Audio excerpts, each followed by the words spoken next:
Well, obviously, again, I'm awfully proud of the things we were able to do. We certainly had our fair share of adversity. St. Louis is a great team. Coach Fisher obviously has been great to me and my family. So that's the bittersweet part of it. In terms of, obviously losing Sam, the last couple of years was difficult, but it's the next man up philosophy that you have to understand in this profession that we're in. It happens. But again, it wasn't as much about St. Louis as it was about this opportunity and this place and the chance to come here and coach with this guy that really got me excited. Again, the great thing about this profession, whether it's coach to coach or coach to player, is those relationships, the guys you go to battle with each week, the guys you work with so closely, those relationships never go away. You hold on to them tight, then when you see them out on the road or you see them, down the line and compete against them at some point, it's great to go and just check in and ask about families and things like that. So some great memories, obviously, but really looking forward to this new chapter. What do you view as the biggest difference from the NFL to college? Where are you kind of focusing on the adjustment? Will it be recruiting? Will it be?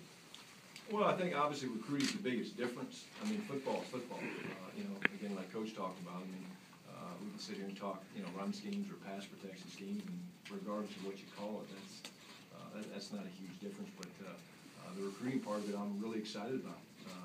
Really excited about. Again, obviously, being in a place like this, they almost sell themselves, and so again, excited to get here. And we spent a lot of time on the phone last night, just trying to get up with a lot of the offensive players that we've got committed and others that were working, but we got going on the recruiting end of it. Really, that's the first thing we've done so far. What can you do recruiting-wise so far? I mean, I know you got to learn the thing. He came in, took the test, passed it, Passed the test, and was able to get on the phone. And nowadays, you can DM or direct message a kid and ask him to call. I had already tweeted everybody about the hire. They kind of heard about it. I asked them if they had heard about it, and if they wanted to know more about it, they could give me a call. And then that was a couple days ago. And then when Brian was in last night, I told him, he's sitting right here with me. If you want to meet your new offensive coordinator and say hello to him, give me a call. And so a bunch of guys took me up on that. Did you have to see anything, or is there anything in the interview process to make you comfortable that he's going to be able to hit the ground running and recruit well? Well, he's a great communicator. There's no doubt about that. His experiences have got to be exciting for any young player to want to gain knowledge from a guy like Brian, who has all these experiences in the NFL and at the collegiate level. I think you can even just read some of the comments of some of the recruits, and about what do you think about this, what do you think about that. And I think there's nothing but a positive spin and a lot of excitement on that. I think recruiting is about relationships. Recruiting is about communicating. Recruiting is about being honest with people, building, like we mentioned before, building those relationships and trust. And then also, people have to believe you're competent at what you do. They have to believe that somehow the University of Georgia and this coaching staff can help me develop into the best player, the best person, the best student I could possibly be. And that's what we've been selling since 2001, and that's what we'll continue to sell. And Brian, Brian was very sincere, because we asked him some questions as a staff, about making the transition. And I think Brian's very sincere about wanting to be significant in the life of young people, and that's kind of what's kept me at the college level my entire career.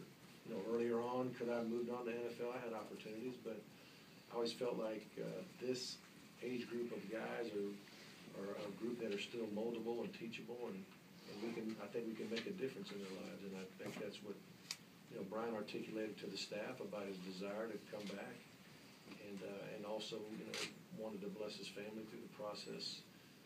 But that's kind of what helped solidify for me that he was serious about coming to this level of football, because it is more than just X's and O's when you deal with college student athletes. Brian, did you have any prior relationships with anybody in that room that was talking to you?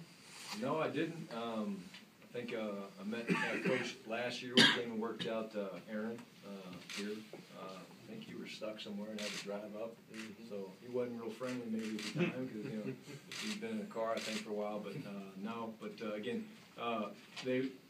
it was a real natural fit. It really was. I'm not just saying that.